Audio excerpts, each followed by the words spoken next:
Afina aí que está começando mais um episódio do podcast comigo, Gustavo Fernandes.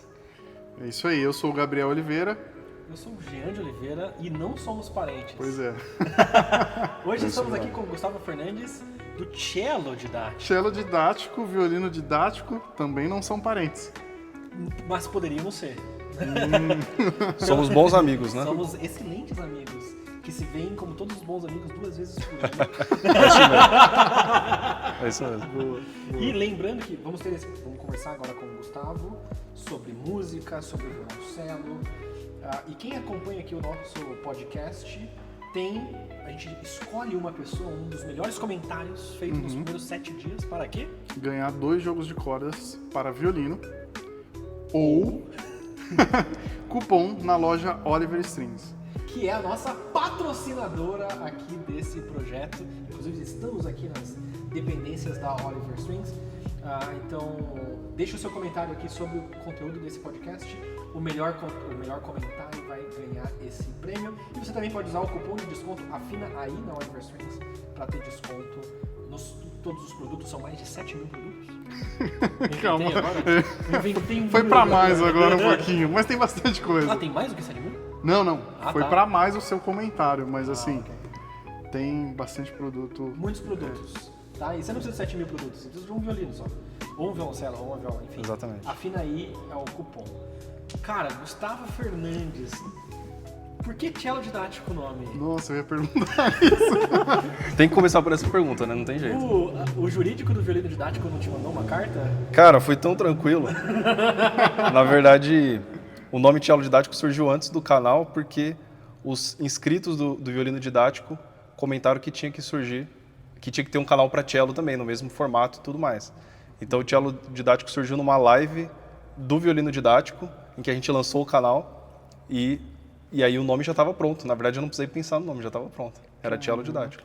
Como que é? Você tava no meio de uma live de lançamento seu? Não era de lançamento. Tá. Não, foi uma live que a gente combinou para fazer o lançamento do canal, para ter um lugar para a gente falar, né? Ó, gente, tá. agora existe um canal de violoncelo nesse molde didático e tudo mais.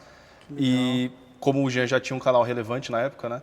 Então a gente fez a live pelo violino didático, foi o lançamento, eu já ganhei os primeiros 100 inscritos no primeiro dia, né? Legal. E aí a gente já saiu dali com o pontapé inicial pro canal. Mas são empresas separadas. São empresas separadas. Tá. Mas eu ganho São outros CNPJs. Você não é chefe dele. Não sou chefe dele. Tá. Mas eu ganho comissões até hoje. Verdade, né? Olha que beleza. Meus primeiros alunos, o Jean me ajudou muito no primeiro lançamento da turma online. E aí tem algumas comissões lá que um trocadinho deve Pois cair é. lá todo mês. De vez em quando eu vejo assim algumas comissões de valor que não são os valores normais das comissões das coisas Pinga do lá. violino didático. Aí você fala que O legal. que é isso? Aí eu vou ver. Tá. Será que é direitos autorais? O que é, né? Legal. É. E de onde surgiu essa ideia aí de dar aula online de violoncelo? Ó, a aula em si eu sempre gostei de ensinar, né? Desde muito novo. Eu comecei a aprender música muito novo e tive a oportunidade de ensinar muito novo também. Então eu peguei muito gosto e vi que eu tinha aptidão para aquilo, né? Didática, o pessoal sempre elogiava, falava que eu explicava de uma forma clara e tudo. Mas eu não pensava em ensinar online. Realmente eu tinha até, eu comento com o Jean que eu brinco que eu tinha até um preconceito contra isso, né? Eu achava que não ia funcionar e tudo mais. Mas aí as coisas foram mudando. A gente se conheceu acho que em 2016.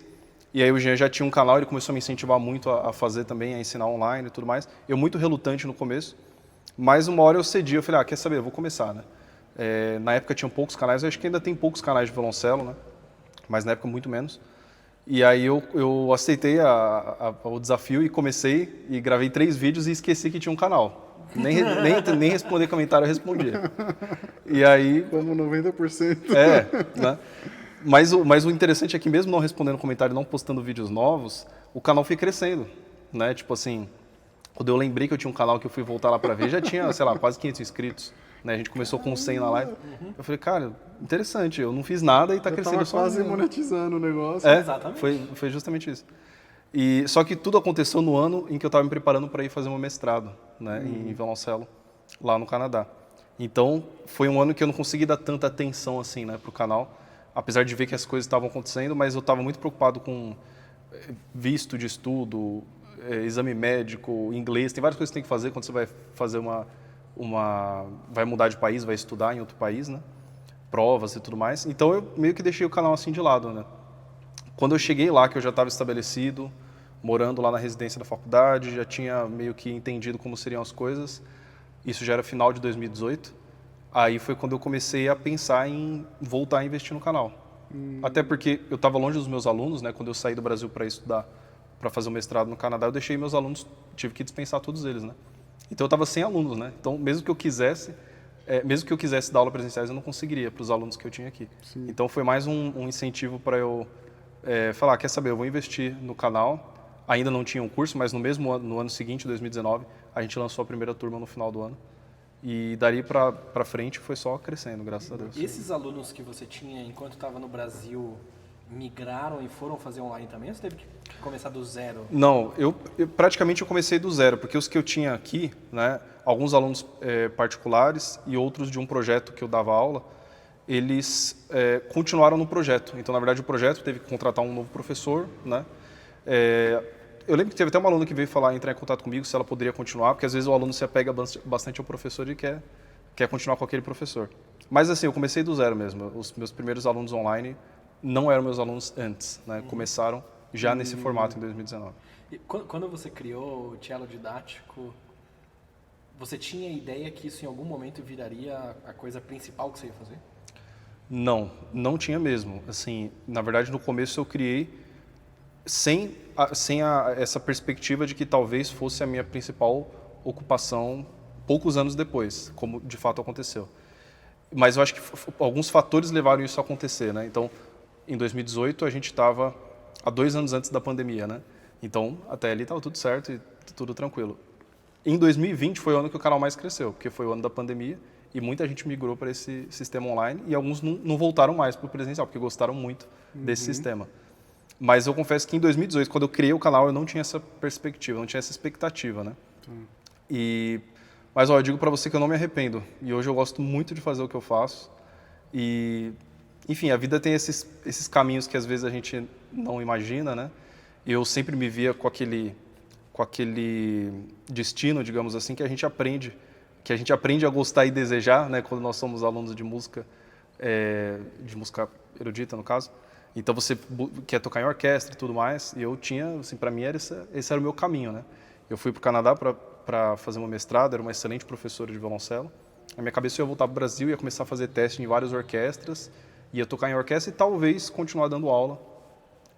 Mas não foi nada disso que aconteceu, né? Eu voltei em 2020, voltei antecipado porque a pandemia começou. Simplesmente a gente recebeu um e-mail lá cancelando todas as aulas, eu tinha recital marcado, já estava tudo cancelado. E foi bem no semestre da sua formatura, né? O que seria, né? O que seria. Foi. E aí, conseguiu concluir? Aí eu concluí daqui do Brasil. Tá. Então o recital que eu ia tocar, que já estava agendado, já tinha feito o pré-recital na sala de concerto com a pianista, estava tudo pronto, né? Aí esse recital eu toquei, eu gravei e enviei para a faculdade, né? Como, enfim, eles estavam no meio da pandemia, eles tiveram que achar outras soluções, né? Para não parar o curso e para que quem estava já encaminhado pudesse continuar e terminar. Fala um pouco para a gente da sua trajetória no violoncelo, desde quando você começou, por que você quis tocar violoncelo, onde que você começou? Legal. Você é um rapaz novo, foi fazer mestrado Legal. no Canadá. Um passado obscuro no musical. Eita. Com um instrumento aí com um ano de paixão. O que? Sax? Ó, você viu, né? A gente nem falou nada, nem assopramos nada. Por que será? Foi isso mesmo? Foi, eu toquei sax. Cara, a gente não odeia sax, tá? Ó, vocês viram que foi o Gabriel que falou aqui. Aí, ó, se tiver algum saxofonista, ou você conhecer algum saxofonista top, manda mensagem aí, comenta, porque a gente vai chamar ele pra vir aqui se defender. Porque um monte de violinista, violoncelista aqui. Avisa a data que eu vou ter que levar minha avó no jiu-jitsu. Tô brincando. Ele teve mais uma chance de se retratar. O canal Afina aí, o intuito dele é falar de música. Então, por mais que tenha começado com violinistas, violoncelistas, a ideia é trazer pessoas dos outros instrumentos, né? De É brincadeira aqui nesse espaço institucional, onde eu sou apenas mais um colaborador. Essa retratação não valeu. Ah, e aproveitando a pausa agora, o que as pessoas têm que fazer que tá assistindo aí? Tem que se inscrever no canal, eu fiquei Boa. sabendo. Quando você se inscreve, automaticamente você fica mais bonito e vira melhor músico. E isso começa a tocar mais afinado. Exato, porque aí você afina aí, entendeu? Isso. Boa. Então se inscreve no canal, ativa o sininho e deixa o joinha. no Deixa o vídeo. joinha, ative as notificações para você saber sempre que um vídeo sair. Exato. Agora o Gustavo vai falar desse instrumento maravilhoso que ele tocou no passado, que é o violino. Também toquei violino. Como é que foi Cara, essa então, trajetória? eu comecei na música novinho, né? Assim, com acho que 7, 8 anos. Musicalização infantil, com flauta doce. Na escola mesmo? Não, foi na igreja. Na igreja. E aí depois eu fui pro violino. Eu já tinha uns 10 anos de idade, mais ou menos. Fiz um pouquinho. Fui pro sax, fiz um pouquinho. Quando eu tocava sax foi quando eu entrei na orquestra da igreja, então eu comecei a ter experiência de tocar em grupo e tudo mais. E eu confesso que eu não tinha nenhuma assim predileção pelo violoncelo e nem reparava tanto no instrumento. Mas quando eu comecei a tocar na orquestra, né, eu comecei a gostar muito dos instrumentos mais graves. Então eu ouvia trombone, tuba, sax barítono, violoncelo, esses instrumentos mais graves da orquestra, eu comecei a gostar muito, né?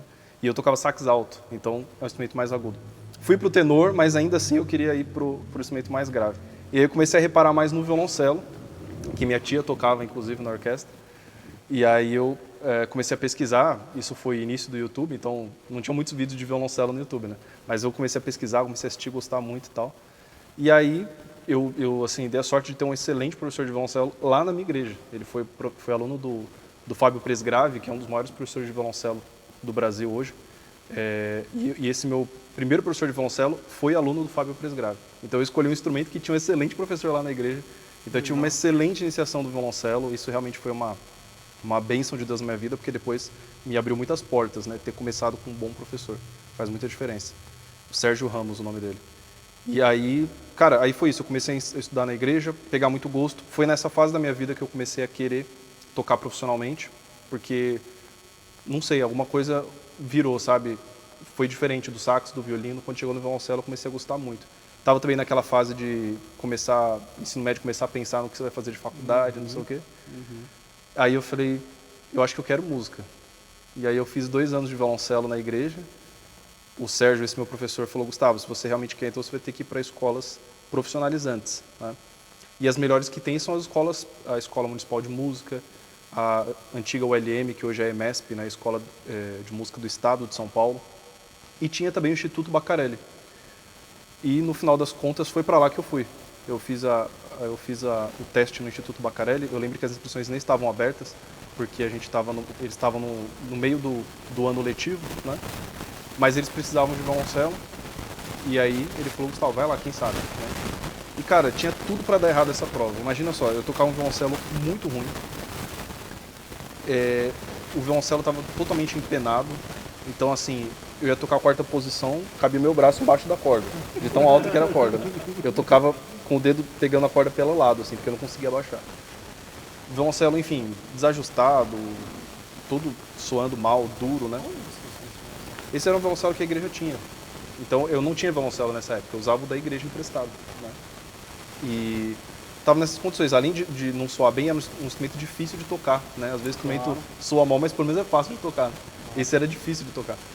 Então eu já estava muito tenso, eu falei, nossa, como é que eu vou fazer essa prova? E para piorar, eu quebrei o arco, o único arco que tinha no violoncelo, quebrei. Então eu fiz a prova com arco de violino. Eu fiz a prova para entrar no Instituto Baccarelli, tocando violoncelo, com arco de violino que eu tinha do meu violino Blaver que estava lá em casa. Então não era nenhum arco maravilha também, né? Cara, eu sei que eu fiz a prova com violoncelo muito ruim, com arco de violino, e passei. Ah, não, e ó, você não precisa passar pela mesma coisa que o Gustavo passou. Boa. Boa. Você não precisa passar por Boa. isso. Já Porque tem aqui algo. na Oliver Strings, quando você compra, mesmo os violoncelos mais básicos, os violinos mais básicos, já saem daqui da loja ajustados para não caber o seu braço embaixo da corda do violoncelo, por exemplo. Então você não Muito tem importante. dificuldade de tocar. Tá? Então você pode adquirir no site da Oliver Strings, usando o cupom AFINAI ou o cupom Cello didático 5. Cello Didático 5? 5. É cello com 2 L's? Cello com 2 L's. CELLO didático, cello didático 5. Exato. Então você pode adquirir lá e já começar com um instrumento que pelo menos não vai te atrapalhar. O Exatamente. instrumento não vai ser o problema. Exatamente. Isso O faz professor toda a também não diferença. vai ser o problema. Olhe lá, hein? Exatamente. Cara, então, aí foi nessa situação, eu tinha tudo pra não dar certo, mas deu certo, eu entrei. E aí foi uma página nova, né, na vida. Quando você entra numa escola de música assim, né, a sua única experiência é tocar na igreja, tocar na orquestra da igreja. Primeiro você toma um susto, né, e que já serve pra você ver se você quer fazer aquilo mesmo ou não. E, ó, por exemplo, eu vou te falar uma das coisas que mais me chocou nas primeiras aulas. O primeiro repertório que eu fiz, quando eu entrei lá, eu toquei Prelúdio e Alemande da Suíte de Bach, número 1, para entrar, foi a minha prova, né? Então, o primeiro repertório que eu fiz lá foi uma sonata de Vivaldi para violoncelo. E essa sonata era em clave de dó. E eu nem sabia que o violoncelo usava clave de dó. Nem fazia ideia disso. Então, aí chegou lá, eu falei, o professor colocou a partitura na minha frente, eu achei que fosse algum engano, né? Mas não, era aquilo lá mesmo, eu tinha que ler clave de dó. Então, eu tive que... Você não lê clave de dó? A clave de dó na quarta linha, né? Que é outra clave de dó, não é a mesma clave de dó da viola, que é na terceira linha. E, cara, então, só pra você ter uma ideia, isso foi um dos primeiros sustos. Eu tive que aprender sozinho, porque na semana seguinte eu tinha que voltar já tocando lá o primeiro movimento da sonata. Outro susto foi tocar na orquestra, porque assim que eu entrei, eles já me colocaram para tocar na orquestra, não tive nenhum período de preparação. A orquestra estava no meio dos ensaios do repertório, então... E não era um repertório tradicional, tipo, sei lá, Mozart, Vivaldi, qualquer coisa do tipo. Era um repertório específico. Tinha uma das músicas era uma suíte composta pelo próprio Silvio Baccarelli, né, que é o fundador do Instituto. Então, assim, é uma música que eu não conhecia. Então, nem isso me ajudava, né? E aí eu cheguei no ensaio, todo mundo tocando muito melhor que eu tava me sentindo, assim, sabe, totalmente fora do meu lugar. E eu acho que durou uns 3 meses essa adaptação, assim, de falar, caramba, meu, onde eu fui me meter, né? Será que é isso mesmo que eu quero fazer? Mas com o tempo o pessoal também, muita gente boa foram me ajudando e foi dando certo. Comecei a aprender clave de dó, comecei a entender a dinâmica de uma orquestra, né? Coisa que eu não entendia antes. Então você tem que passar lá no arquivo, você tem que pegar a partitura, levar para casa, você tem que estudar, você tem que pegar as arcadas com chefe de naipe, coisa que eu não tinha esse hábito. Calma aí, mas eu acho que uma galera que toca orquestra tá aprendendo isso agora pela primeira vez. Tá vendo? Tem que passar no arquivo, tem que anotar os arcos que fala mais como? Por incrível que pareça. Desculpa, gente, é Brinks, mas eu falo brincando assim, né? Cara, Gustavo, tá ligado? É raro, mas... O comportamento padrão não é a galera passar no arquivo, pelo menos de onde lugares que eu toquei, passar no arquivo, pegar a parte, anotar os arcos. Vai anotar Isso era no tudo ensaio. muito novo pra mim, sabe? Eu não fazia parte dos meus hábitos, né? E aí você vai aprendendo com os outros, até porque assim, quando você é adulto, você já tem você já é esperto pra vida. Eu tinha 15 anos, então, sabe, até me cair a ficha que eu tinha coisas pra fazer. Você vai aprendendo quando o maestro pega e fala, terceira estante, Exatamente. só vocês. É isso aí. Você aprende na dor, é assim. Quando no meio do ensaio, vai passar só os cellos. E aí você não toca uma nota e você fala, meu Deus do céu, eu vou ter que fazer alguma coisa em relação a isso. Aí você descobre que você tem que pegar a partitura, levar pra casa, estudar, anotar arcada e não sei o quê. E aí foi andando as coisas e tudo mais. Enfim, passei 2 anos e meio no Baccarelli e fui aluno do Eduardo Belo, que é músico da OSUSP, né, hoje. Já era na época também, um excelente professor. E aí eu saí do Baccarelli porque já estava ficando difícil, eu estava no ensino médio, era muita coisa, o Baccarelli era longe para mim, né? Eu sempre morava em Taboão da Serra, que é divisa com São Paulo, na extrema zona oeste. Quanto Né? tempo você investia em trajeto? Ó, a minha ida era um pouco mais rápida porque eu ia de Pinheiros para lá. Eu estudava em Pinheiros, na ETEC Guaraci Silveira, e ia para lá de ônibus metrô. Eu levava 1h20 mais ou menos. Esse é um tempo muito bom, assim, sem parada, pegar o metrô direto, 1h20 era um tempo excelente. Na volta eu já cheguei a levar até 3 horas para chegar em casa. Porque aí você pega o horário de pico, trânsito, atravessar a cidade inteira, né?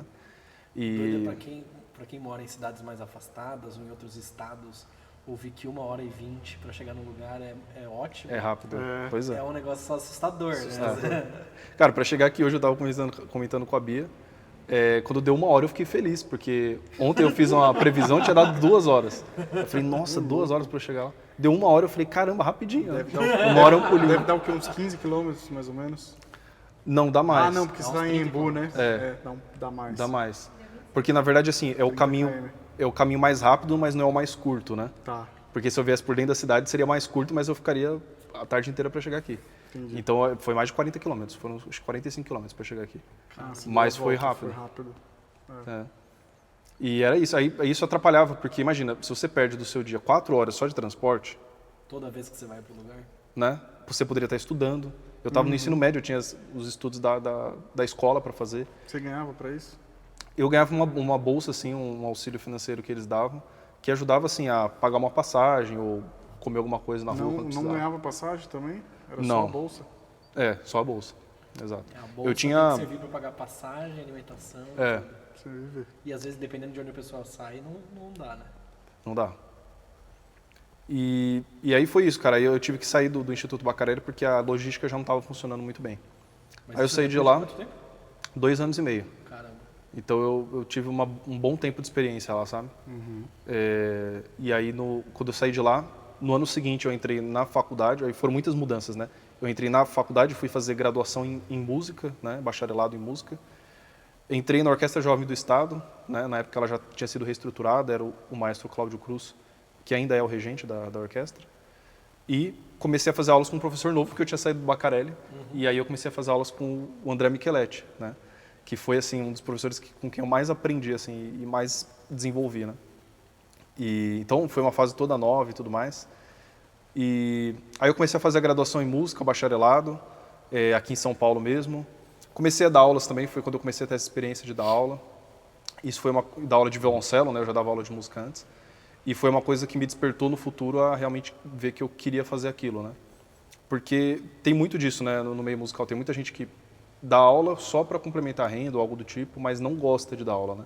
Não é um professor que tem prazer em ensinar, E né? muitas vezes dar aula é só o nome da função do que a pessoa está fazendo. Porque na maioria das vezes a pessoa só está lá junto com alguém tentando tocar violino. Não necessariamente essa pessoa está dando aula. Exatamente. Precisa... A qualidade da aula ainda é outra coisa. É. Justamente. Então, ali eu percebi que eu realmente gostava muito de dar aula. Não era uma coisa que eu queria fazer só para, como como a gente diz assim, uma renda extra, né? Mas, enfim, aí foi isso. Eu terminei minha graduação, aí comecei a me encaminhar para o mestrado, né? E aí eu não tinha ideia de para onde ir, assim, sabe? Quando eu perdi um pouco o timing, né? Eu tinha que ter visto isso antes, né? Então, quando você está, sei lá, no terceiro, quarto ano, você já tem que dar uma olhada nisso. Aí quando eu terminei a graduação, eu falei, nossa, o que eu vou fazer agora, né? E aí eu entrei em contato com o André Micheletti, nessa hora eu não fazia mais aula com ele. Falei, André, preciso de uma sugestão sua aí, para onde que eu vou, o que você me indica e tal. E aí ele indicou Portugal e Canadá. Portugal tinha um professor de violoncelo muito bom, que é um amigo dele também. E no Canadá, uma professora que foi colega dele de mestrado ou doutorado nos Estados Unidos, né? Que é coautora de um livro chamado Cello Mind, né? Que é um excelente livro de técnica de mão esquerda e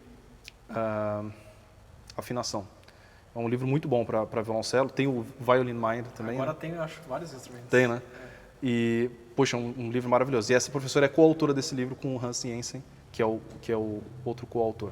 E André Micheletti e essa professora, a Mina Rose Chung, eles foram alunos do Jensen lá nos Estados Unidos, que é um dos professores assim, mais conhecidos de violoncelo nos Estados Unidos. Né? E aí surgiu essa oportunidade. E assim, eu entrei num ano na faculdade que eu não sei se isso aconteceu com outros alunos em outros anos, nessa universidade. Eu fui para a University of Manitoba, que é uma das províncias do Canadá. Fica na cidade de Winnipeg. Você já falava inglês?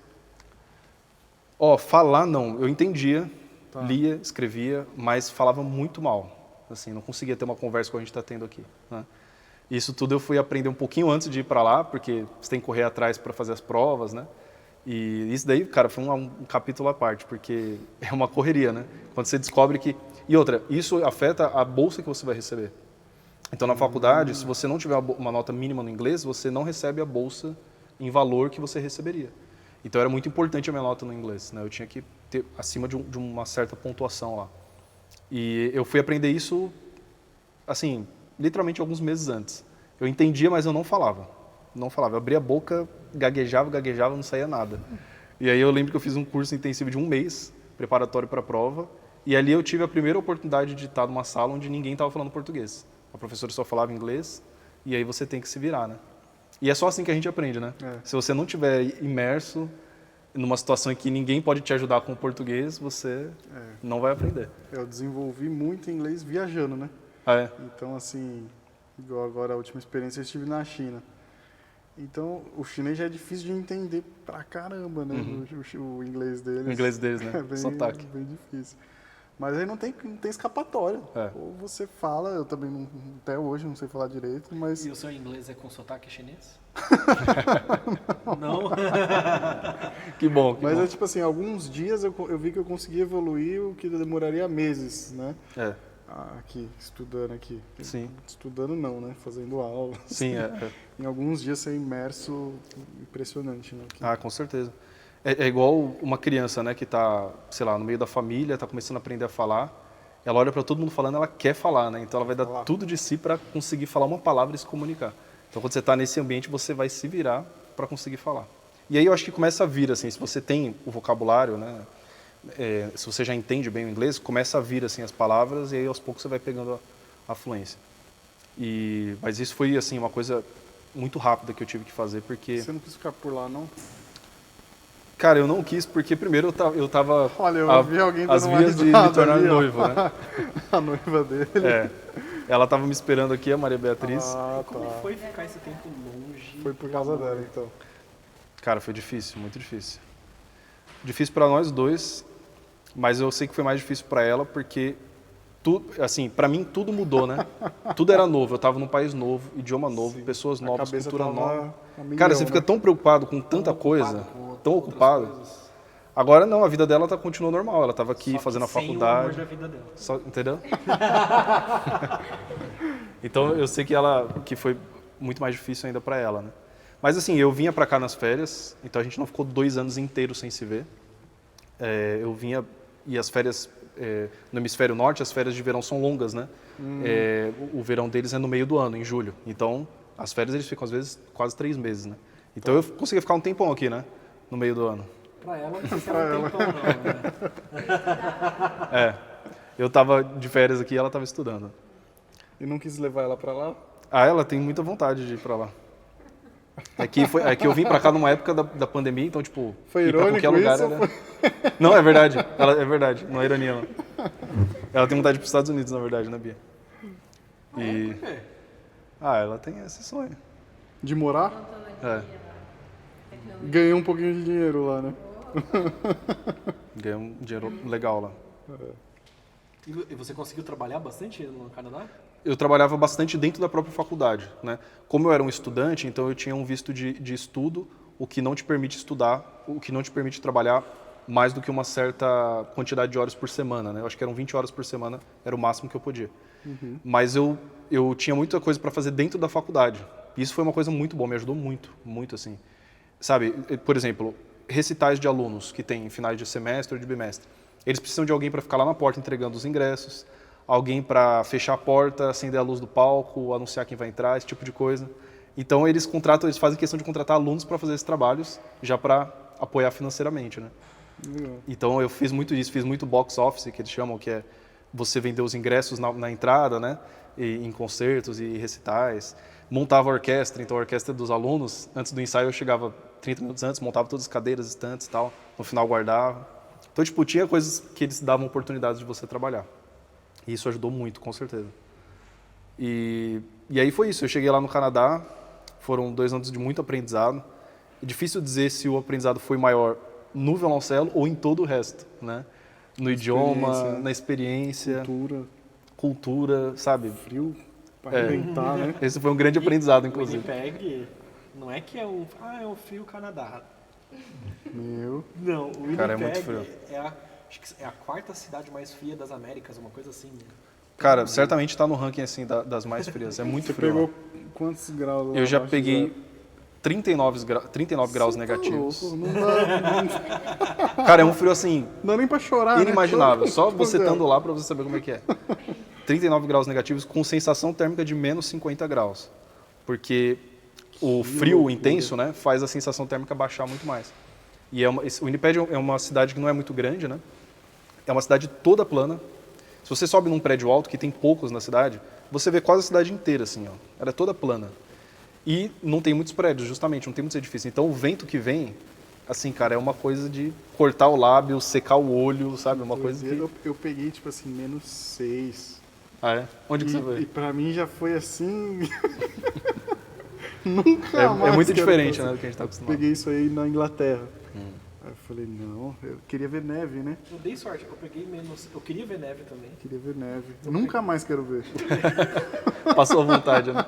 Eu peguei -6, mas foi Foi -6 suficiente. muito tranquilo. Um casaco dava conta. Foi em Nova Caramba. York, mas era um -6 assim. É. Eu até ficava assim, tá? E aí, gente? Esperava mais, E né? o frio? Não, E- eu passei um frio lascado com Só que aí eu -6. fui na ilusão da neve, né? Porque eu fui pra lá em dezembro. Eu fui visitar o professor Dr. Caramelo de Los Santos e fazer um trabalho com uma outra loja de música, Robertsons & Sons, então não é concorrente. Ah, beleza, pode falar.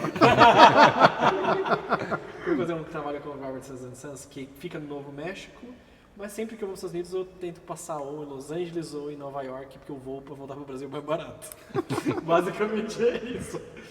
E aí já peguei e buquei para voltar para Nova York porque eu ia ver as neves dos filmes de Hollywood.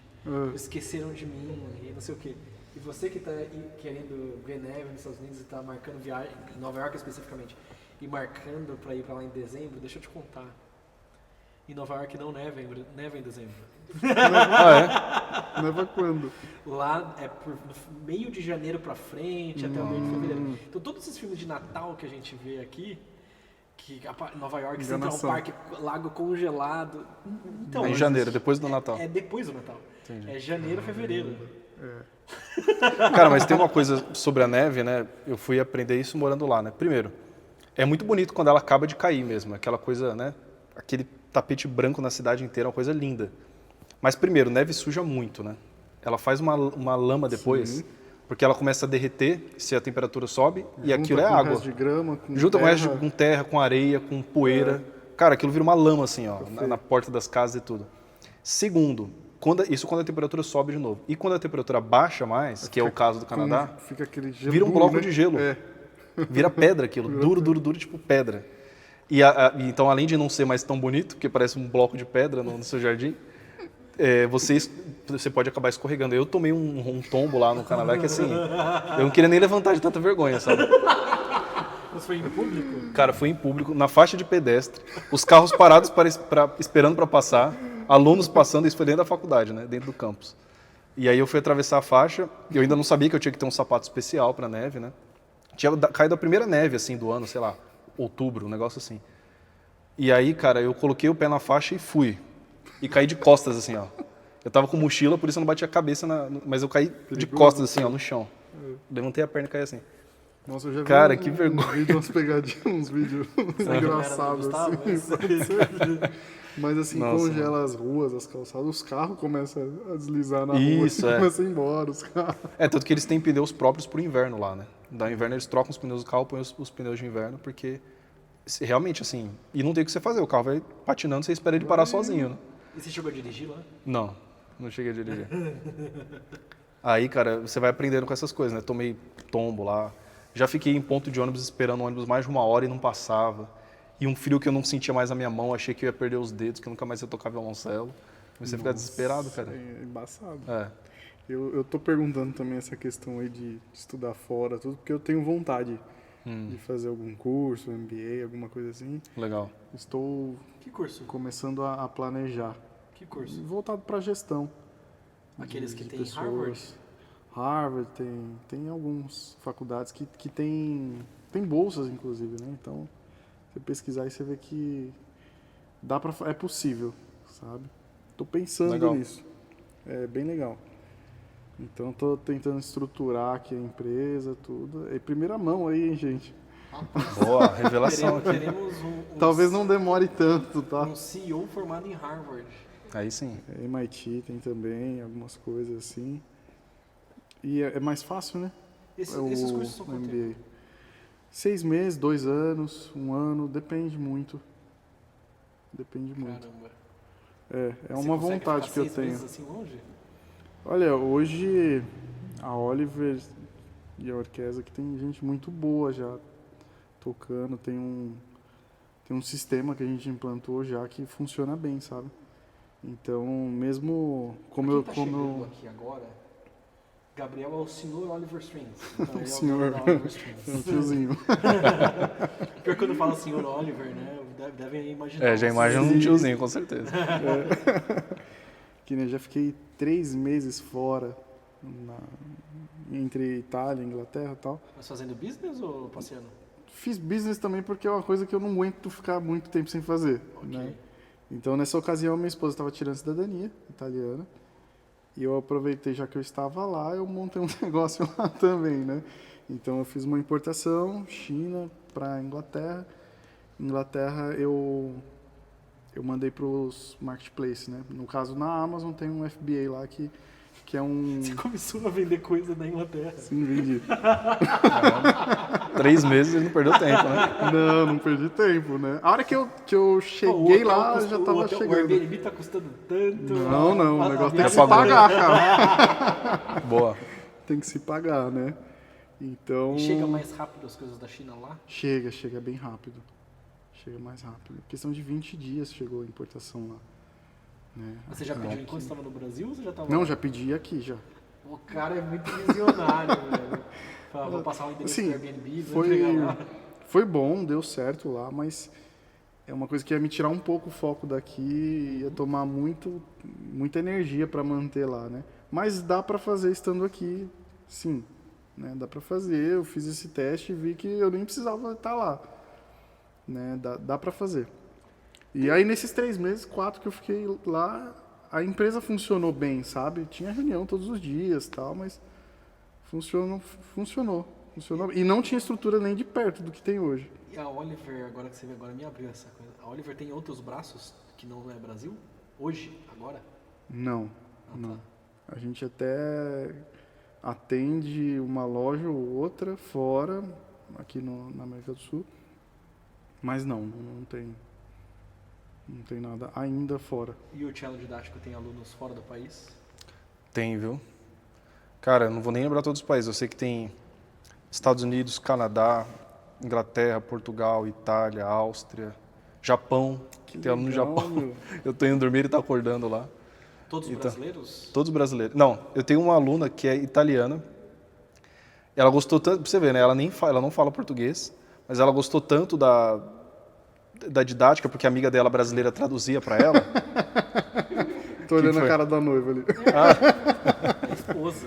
É a esposa agora. Perdão. É a esposa. Acho que ela estava noiva, então, quando você contou lá. Isso, exato.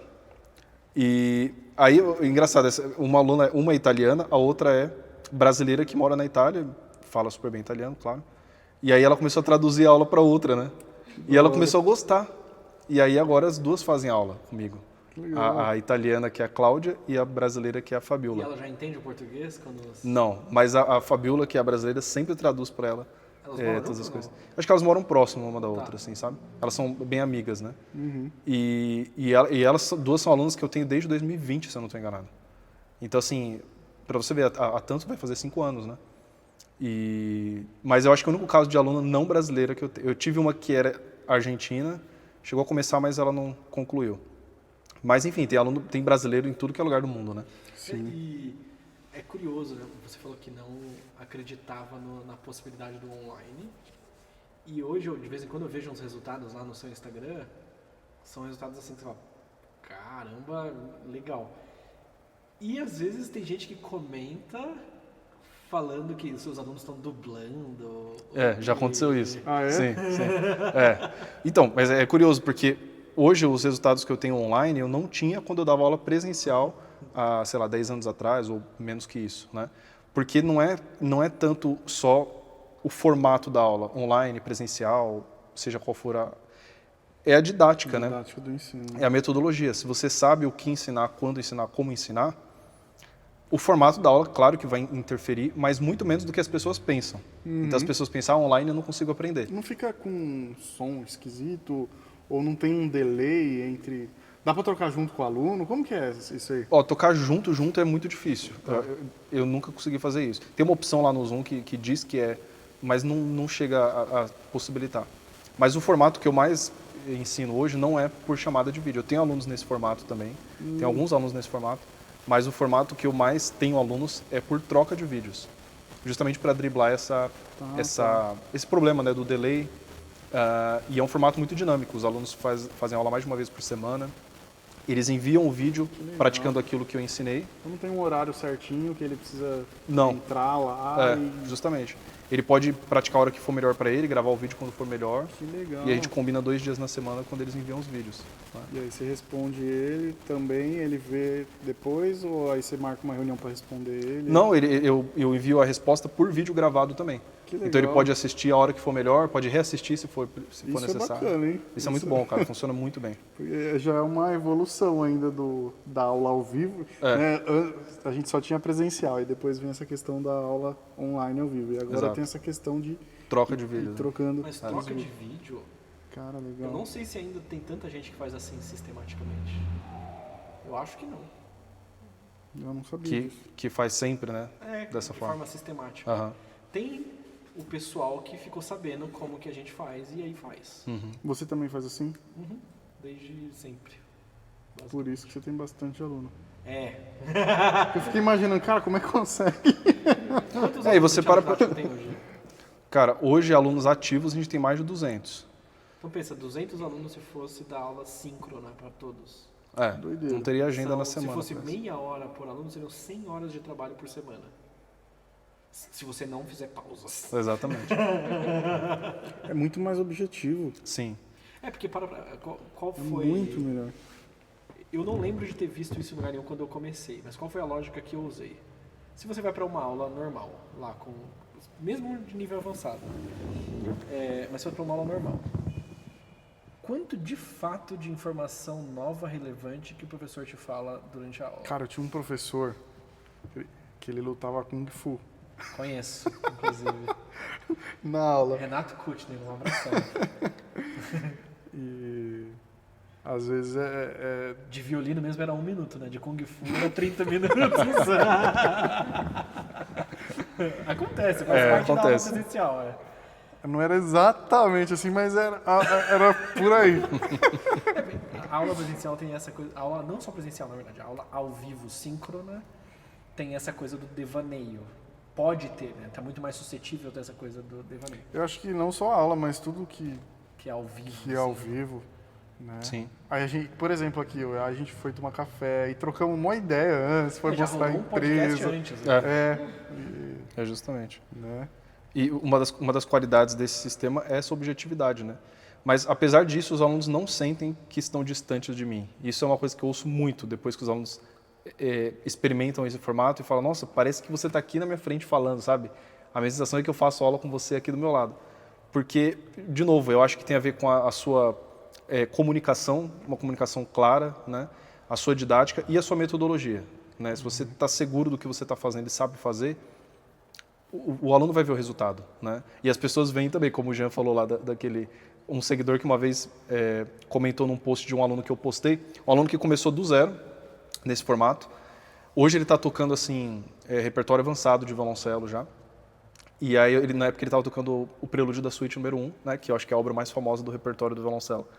E aí teve um comentário falando que não era ele tocando, com certeza era uma dublagem, não sei qual que era o termo, porque tava muito bom para ser verdade, né? Legal. Tipo, né? Cara, eu fiquei muito lisonjeado com esse comentário, né? Porque foi um elogio, sem a pessoa perceber, ela elogiou, né? E aí eu falei, muito obrigado pelo comentário, porque Ele fez um de vídeo fato, respondendo. Foi maravilhoso. gravei um vídeo respondendo.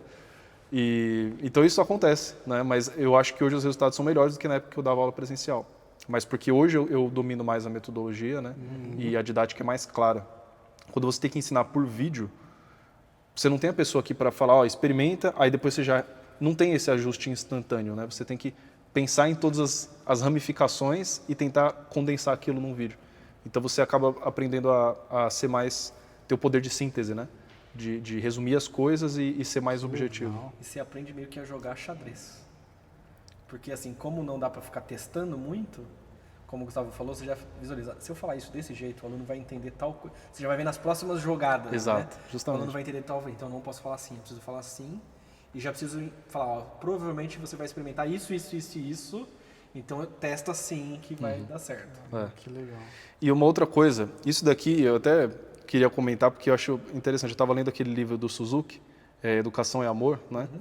E eu não lembro, eu já procurei de novo, eu não achei qual que era o capítulo, enfim. Não capítulo, que o livro não é dividido em capítulos, mas qual que era a parte do livro que ele falava sobre isso.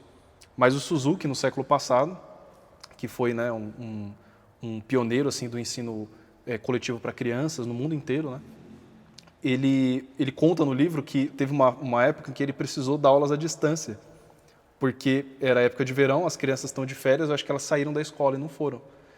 E aí ele usou esse sistema. Eu descobri que o Suzuki usou esse sistema também. Ele gravava as aulas, as videoaulas, e enviava para as crianças tinham que estudar. Eu não sei se eles conseguiam enviar um vídeo de resposta, muito provavelmente não. Não tinha tanta tecnologia assim para isso. Não era tão instantâneo. Mas ele gravava essa fita e enviava para as crianças, né?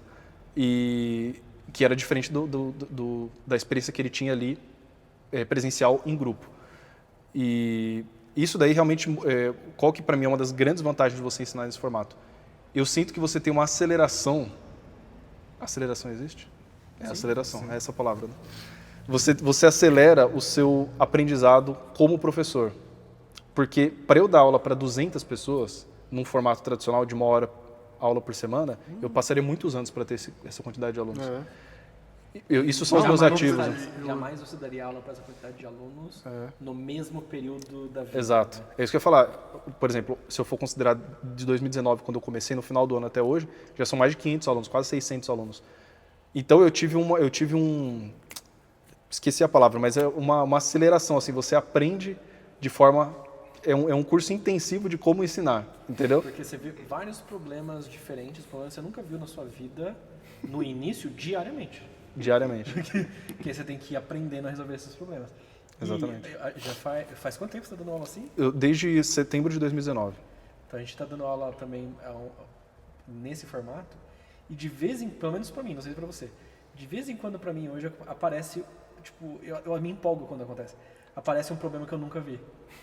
Mas é muito raro, hoje em dia é bem raro. Mas de vez em quando aparece, aí você até se ajeita na cadeira. Meu Deus, o que eu vou fazer agora? Deixa eu ver o que está acontecendo aqui. Nossa, isso é muito legal. Legal você falar isso, muito legal.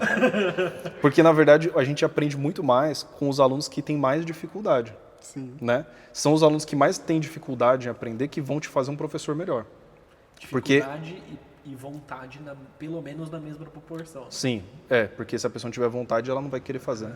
Mas aquele aluno que tem dificuldade, que talvez não faça aquilo que parece óbvio tão automático, é o aluno que vai te ensinar mais a ser um melhor professor, porque você vai ter que aprender a resolver aquele problema. Eu também tenho a sensação de que eu acho que eu já vi de tudo, mas de vez em quando não. Aparece uma coisa que você fala, nossa, eu nunca vi isso antes. Não, quer ver uma coisa que apareceu assim na aula? Semana passada, uma aluna está fazendo uma exposição, começando a tocar um repertório um pouco mais intermediário, com bastante mudança de posição. E na hora de fazer a mudança de posição, o polegar dela, por algum motivo, ficava travando, meio que tipo, para chegar na posição. Eu nunca vi isso na minha vida, nunca tinha visto isso na minha vida. E ainda é a única pessoa que eu vi, obviamente, nesse tempo. Colocou um olhinho. E aí eu fiquei pensando assim, pô, por que isso tá acontecendo? A mão dela tá leve, mesmo quando ela tá só o polegar assim, faz assim, o polegar vem fazendo assim.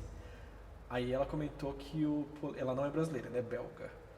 E aí ela comentou que o braço dela tá sticky, tá grudento. Falei, tá. O braço do violino. E é um violino novo. Caramba. Ela tinha colocado durex lá. Não. É um violino novo, provavelmente acabou de sair do ateliê, alguma coisa assim. Ela comprou nos Estados Unidos, foi fazer uma viagem para Miami, ele comprou um violino. Será que invernizaram o braço? É, provavelmente a goma que usaram para fazer a finalização do braço, não sei o quê, que ele tá meio grudento. Nossa, estranho. Só que assim, eu nunca vi isso na minha vida. E aí talvez limpar o violino, passar alguma coisa na mão no polegar para escorregar mais. Mas até descobrir que era isso, né? Eu demorei pelo menos uma semana pra ela, porque aí na hora que ela falou que tá sticky, aí, não é uma coisa na mão, Sim, é uma coisa no violino. Menos mal, né? Mas de vez em quando aparecem umas coisas assim que você fica pensando. E não só de vez em quando aparecem coisas que você nunca viu, mas de vez em quando você muda de ideia sobre coisas. Isso com certeza. Porque, por exemplo, né, eu sempre ensinei a posicionar o violino, sempre é muito forte, né, mas quase sempre ensinei a posicionar o violino na reta desse corte da mão, o braço do violino. Só que aí você começa a testar e começa a dar errado pra muita gente. A regra não é igual pra todo mundo. Mas é que tá, que muitas vezes a gente cria regras sem dados. Porque você aprendeu num curso de pedagogia, ouviu em algum lugar, e aí você toma aquilo como verdade. Só que essa pessoa que está dando aula, por mais que seja um excelente professor, na maioria das vezes são excelentes professores, ela não tem o volume de dados que a gente tem. Exatamente.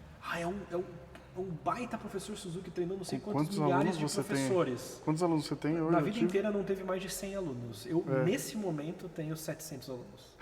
E outra coisa, e vou adicionar mais uma coisa, que não é uma crítica aos professores de nenhuma dessas metodologias, porque eu mesmo aprendo demais com eles. Mas, por exemplo, se um professor, Suzuki, para pegar o exemplo que você deu, se ele tem sempre alunos, crianças, na mesma faixa etária, os alunos sempre vão ter mais ou menos a mesma característica física. Claro que existem variações, né? As crianças não são todas iguais. Mas o tamanhozinho da mão, a flexibilidade de uma criança, que não é toda dura igual um adulto e tudo mais. Quando você dá aula para um público muito mais geral, você vai dar aula desde para um aluno que tem uma inflamação e que não pode fazer um determinado movimento, para um aluno que tem muita facilidade, para um aluno que não tem nenhum problema físico, mas por algum motivo a postura dele é muito fora, você tem que ir colocando. Então, assim, você não tem um padrão do outro lado, entendeu? Cada aluno é um aluno. E aí você começa a descobrir que, na verdade, não existem tantas regras assim. Existem alguns princípios que funcionam, mas muita coisa, justamente, você tem que adaptar para o aluno, né? Eu peguei um aluno uma vez... Que doideira, 700 alunos, eu tô pensando nisso. 700 desses que são acompanhados individualmente. Eu tenho mais professores hoje, não é só eu, né? Tá. Mas eu tenho um aluno que ele tem algum tipo, eu não sei o nome exato, talvez quem está assistindo vai saber, talvez vocês saibam, que é algum tipo de encurtamento na panturrilha, algo do tipo, que quando ele fica em pé, ele não fica em pé, ele fica assim. Esse é o normal em pé dele. Então o tempo todo eu achava que ele estava tocando assim. Mas tem alguma coisa errada, né? Fica em pé. Aí não, eu tô em pé, esse é o meu equilibrado. Aí eu, não, peraí, relaxa, você não vai cair se você... Não, esse é o meu equilibrado, é esse. Assim, não tem um nome para essa condição, eu esqueci o nome. Não sei. Mas basicamente tem algum tipo de encurtamento, não sei o que a pessoa, se ela ficar em pé reto, aí é que ela tá fazendo força. Caramba. O normal dela é tipo meio que em itálico. Mas aí se senta normal. A gente faz sempre em pé, né? Ah, tá. Então toca meio assim. Mas eu demorei para entender, tá? Tipo, ok, eu não vou conseguir mudar a fisionomia dessa pessoa, entendeu? Exatamente. Então a gente vai ter que adaptar algumas coisas pensando nesse princípio. E essa flexibilidade, né? Eu acho que é importante para um professor que esteja lidando com um público mais diverso, né? Porque no começo, né, muita coisa que você falou eu me identifiquei, porque a gente começa às vezes com uma cabeça muito cheia de certezas e aos poucos você vai falando, cara, não tem, na verdade não é tudo tão certo assim, né? Você tem que ser mais maleável e flexível. E uma das coisas é você justamente entender que a expectativa do aluno, isso é uma coisa que eu não levava em conta antes, né? Então eu tinha a minha expectativa de como os alunos deveriam tocar. Mas qual que é a expectativa dele, da perspectiva do aluno, o que ele deseja com o instrumento? E dentro disso, qual é a capacidade que ele tem de conseguir aquilo? Por exemplo, não capacidade no sentido de que alguém não seja capaz de tocar violoncelo, mas, por exemplo, uma limitação física, é uma coisa que você não tem o que fazer. Se a pessoa fala, eu não consigo fazer esse movimento, você vai fazer o quê? Ah, não, então você não vai tocar porque está errado, a técnica não é assim. Né? Você adapta. Você vai ter que adaptar. Talvez a afinação não fique tão precisa, talvez a postura não fique tão precisa, talvez você troque de lado. Eu tenho uma aluna que aprendeu violoncelo canhoto e eu ainda fui insistente no começo com ela. A Nana falou para eu não usar esse termo, então eu vou citar a Nana aqui, o amor da minha vida. Porque ela tem um ponto, na verdade. Porque eu usei esse termo violino canhoto em uma aula ao vivo e aí causou uma confusão muito grande de quem é canhoto.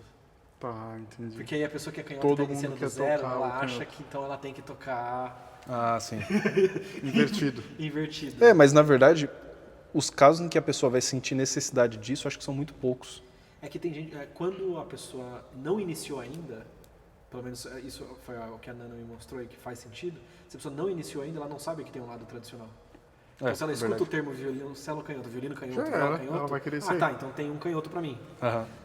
E normalmente, quando a gente fala desses termos, Claro, se você é canhoto e você faz questão, ninguém vai te parar, né? Mas não precisa. Existe um preconceito, Muito. porque se chegar um grande violinista, um grande violinista não, um potencial grande violinista para tocar numa orquestra, só que ele é canhoto. Não, se ele tocar bem, ninguém vai falar nada. Mas nunca vi, né? Você já- É porque geralmente não se inicia, mas tem Tá, alguns. tem? Tem alguns. Tem o Martial Gautier, é um Ah, deles. esse cara aí que é... Martial Gautier toca na orquestra Les Siècles, não sei se é assim que fala, é francês, uma das principais orquestras da França, chefe de naipe dos segundos violinos, toca com o violino Que ao legal. contrário. Caramba, que legal. Reinhard Goebel foi, em uma ocasião, na Alemanha recentemente, foi professor do Guido, que é o maior violinista que o Brasil talvez já tenha visto nos últimos anos. E toca violino do lado contrário. Caramba. E deu aula pro Guido em uma ocasião específica lá na escola que o Guido faz aula. Então, assim, tem gente de alto nível que toca violino ao contrário. E no caso do Reinhard Goebel é curioso, porque é um caso parecido comigo. Ele teve que ele tocava do lado tradicional, distonia focal, e aí reaprendeu do outro lado. Foi distonia também? né? Exatamente. Mesmo movimento, história. mesma coisa. Caramba. E eu tô pensando nessa questão aí do ensino, né, por vídeo. Eu tô pensando aqui comigo, caramba, quanto que eu não podia ter evoluído se fosse mais rápido se fosse dessa forma. Porque assim, você estuda a semana inteira, de repente no meio da semana você tá com uma dúvida no estudo, né? Como que eu faço isso aqui, como que é? Às vezes falta até o dedilhado ali, aí você tem que esperar a próxima semana. É. Né? Até lá você já semana. E outra coisa- Se ela já estudou errado, chegou na aula, o professor, não, faz tudo de novo agora com outro dedilhado. Isso. E Aí outra você perdeu coisa, outra semana. além da dúvida que pode surgir no meio da semana, e geralmente vai surgir, porque a dúvida vai vir quando você começar a vir na hora praticar. do estudo, é. Né? Além disso, você poder reassistir a sua aula várias vezes é muito esclarecedor. Imagina que você fez uma aula de 1 hora lá, e no meio da semana o professor falou alguma coisa que você lembra que era muito importante, mas você não lembra os detalhes. Então- Agora, se você pode reassistir aquela aula, você vai absorver o máximo dela. Né? Puta, genial Isso é muito isso bom. aí. Porque nesse formato que a gente faz, não é só a aula de troca de mensagem de vídeo. Você tem uma dúvida do dedilhado, você não precisa mandar necessariamente outro vídeo. Você vai na plataforma e vê a aula daquela lição. Já tá lá Que tá lá o certinho. dedilhado que é. Porque esse formato de troca de mensagem de Já vídeo ele é li. associado a uma plataforma onde tem os vídeos explicando o passo a passo. Então já ali já tira um monte de dúvidas. Exatamente. O que fica é realmente... Exato. E Claro se for frequente, você já coloca também na aula. Exatamente. Pô, muita gente chegou nessa lição e sempre tem essa dúvida. Tem que regravar essa aula. Regrava já tirando essa dúvida. Exatamente. Você vai otimizando a parada. E dá pra pessoa... Quantas vezes você já regravou o curso? As aulas do curso? É. Ó, tem algumas que ainda tem as originais do início, mas tem algumas que eu já regravei 2 vezes para chegar naquilo que eu queria, né? Legal. E justamente adicionar as atualizações que você vai aprendendo com... E agora No meio vai do caminho. tá indo até que nível? Eu tenho conteúdo gravado até a 4ª posição do violoncelo, mas eu tenho alunos que já tocam 8ª posição capotasto, né? Então já tocam as posições Continua agudas pela troca de mensagem de pela vídeos. troca de mensagem de vídeos, e o conteúdo eu mando diretamente para eles, né? São alunos mais avançados, então Caramba, ele alguns deles já estão evoluiu.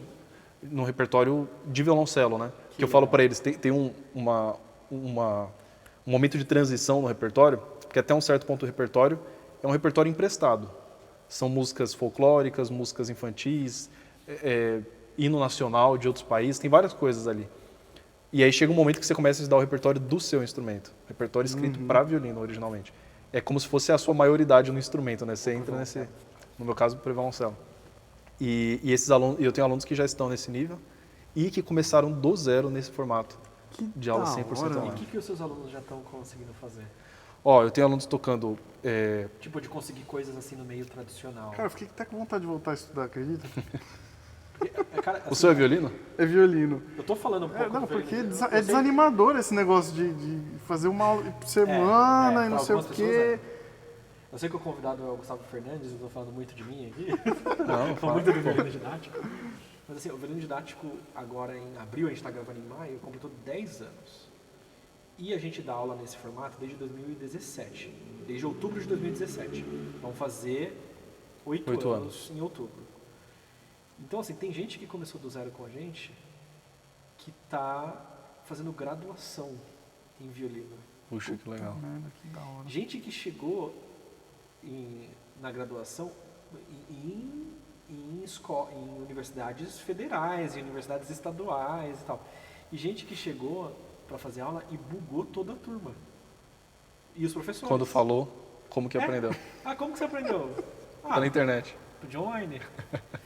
Chegando, tocando concerto de violino. Chegando, tocando concerto de Bach, tocando peças. Cara, é uma tocando... desconstrução que vocês têm que fazer na mente da pessoa. E aí... Muito grande, né? Exato. Porque a gente se conhece já tem um tempo. Eu não imaginei que era dessa forma.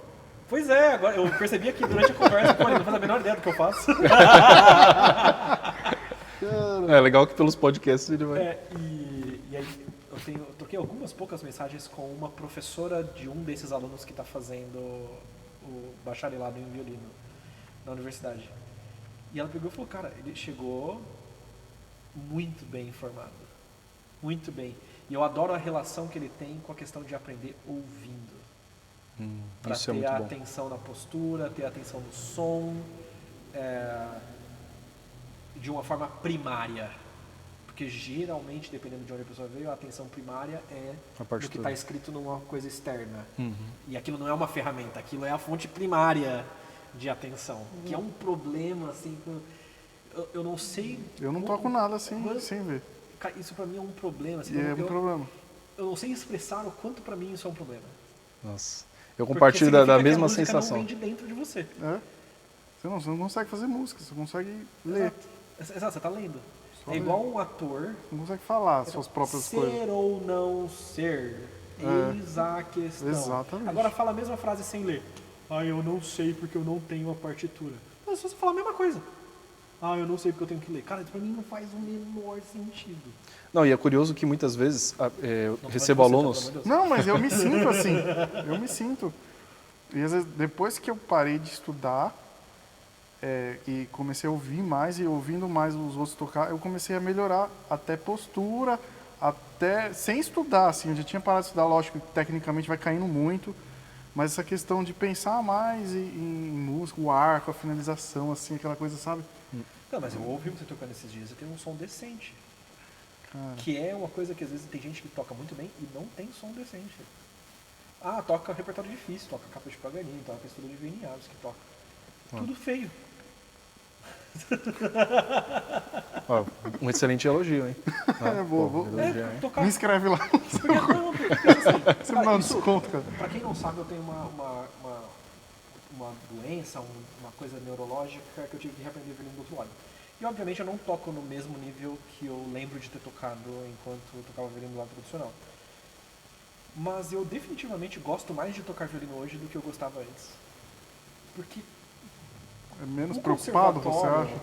O conservatório, e eu vou falar da minha impressão do que é o conservatório, a escola de música, a universidade, te coloca numa coisa que tem a ver com competição, que tem a ver com eu tenho que tocar isso mais afinado, porque olha o colega, porque olha aquilo. Uhum. Você mesmo entra nessa pira, eu tenho que ser o melhor da turma. Eu já tive essa pira, assim, muito. Pô, se eu tô tocando no grupo, eu tenho que ser o melhor do grupo. Se eu tô tocando não sei o que, eu tenho que ser o melhor. Eu tenho que mostrar que eu toco, não sei o que, blá, blá, blá. E aí você foca, se mata numa coisa Você que... se mata, na verdade, em fazer uma coisa que não tem nada a ver com o objetivo inicial de quando você iniciou. Que era fazer música. Que era, nossa, eu gosto dessa música, deixa eu tocar essa música. Acho que vai ter bastante gente se identificando. Não tem nada a ver com ouvindo isso. ninguém, não tem nada a ver se alguém toca melhor ou pior. Não tô nem aí. Mas começa a virar um negócio assim de eu tenho que me provar para sei lá quem. É. E é fácil você se perder do objetivo inicial, né? Tem gente que fala assim, nossa, meu sonho é tocar em orquestra desde o início. Realmente eu acho que tem gente que sim. Mas para a maioria das pessoas eu acho que não. Pra Eu acho maioria que a não. pessoa ela compra esse sonho porque... Pra conseguir viver disso, Não talvez. pra conseguir viver, mas o professor, todo o mecanismo, ele é Te indicado leva pra lá, né? pra lá. Então você não tem outro caminho. Não pode ser só pra fazer música. E por fazer música, você vai chegar num nível que você vai pensar, pô, que trabalhos que tem? Esses vou fazer. Não, é só isso que tem. Não pode ser a música pela música. E Isso é olha doido. o seu colega, porque ó, o seu colega, ele, no mês estava tocando isso aí. Porque você viu como o fulano tá tocando? Aí vem a comparação, né? Eu ouvia muito isso no conservatório. Não, porque fulano vem aqui e passa a lição. E passa 3. Não, porque quando eu tinha 6 anos eu já tinha tocado isso que você tá tocando agora. É embaçado. E dei o meu primeiro recital no Carnegie Hall. Não, e Você ainda a comparação pode ser boa quando o aluno olha para os outros para aprender, mas não para competir, né? E eu falo isso porque dentro desse sistema de ensino que eu compartilho também, né, de troca de vídeos, todos os alunos enviam seus vídeos no mesmo grupo, no mesmo local. Ou seja, todo mundo tem acesso a todos os vídeos de todo mundo. Mas em nenhum momento tem um sentimento de competição entre eles. Muito pelo contrário. Muitas vezes, mais de uma vez eu já ouvi isso de alunos que falam, professor, teve uma dúvida que quando eu assisti o vídeo do meu colega, já respondeu. Que legal. E aí muitos deles já mandam os primeiros vídeos já muito prontos, porque tem o vídeo de referência dentro da plataforma, explicando, mostrando como a música é, tem a minha aula individual e tem o vídeo dos colegas, que ele pode simplesmente, é um acervo, né, como você falou, os dados que a gente tem, você joga lá o nome da música, você vai ter vídeos de 5 anos de várias pessoas que tocaram aquela música. E aí você pode ficar ali horas assistindo, se você quiser. E isso é muito bom para a pessoa progredir, se ela souber fazer bom uso disso, né? Não como competição. Eu ouvi essa palavra, eu gostei uma vez. Como coopetição, que é a competição cooperativa. Não conhecia essa. É quando todo mundo quer ficar melhor, para todo mundo tocar melhor, não para ser melhor do que Ah, sim. Pensando no grupo, Isso né? é legal. Exatamente. Legal. E o querer tocar, eu tenho me encontrado nesse sentido de querer tocar melhor porque eu quero sentir mais prazer. Não tem nada a ver com ninguém, é porque eu quero sentir mais prazer. E se eu tocar melhor, eu vou conseguir me expressar melhor. E se eu me expressar melhor, eu vou sentir mais prazer. E é por isso que eu quero tocar melhor. Não, eu não tô nem aí pra como você toca. Parabéns pra você. É isso mesmo. Muito bom, cara. E como que as pessoas te acham nas redes sociais? Bom, eu tenho um canal no YouTube, que é por onde as pessoas mais me conhecem, é o Cello Didático. Tem o Instagram também, Cello Didático. Tem o nosso WhatsApp. Em qualquer vídeo nosso do YouTube tem o link para o WhatsApp. Se quiser saber mais sobre curso, nós temos curso online, só com aulas gravadas. Tem mentoria, que você tem o curso e as aulas individuais comigo, através da troca de vídeos. Se quiser uma mentoria mais aprofundada ainda por chamada de vídeo, também temos esse formato. Tudo isso pelos Cello Didáticos, você vai me encontrar em todas as plataformas. Maravilhoso. Alguma Legal. pergunta? Eu tenho uma pergunta para ele depois, porque eu queria trazer um pouquinho do curso dele para Oliver. Vamos ver se... Uau, boa. Ao vivo aqui, hein? Rapaz, eu já tava Fui pego de surpresa já. Vivo aqui, ó. Ótimo. Até esse vídeo sair, quem sabe já Algum comentário, já dona esteja. Bia? ele foi bem. Ela fez assim, ó. Muito bom. O que você achou desse episódio? Muito legal. Dá like e compartilha? Sim. E comentem. Comentários. Se você gostou desse episódio, deixa o seu comentário, o melhor comentário escolhido aqui pela equipe do Afinaí, que é a equipe da Oliver Strings. Vai ganhar um voucher para você comprar o que você quiser, ou 2 jogos de cordas de violino. Mas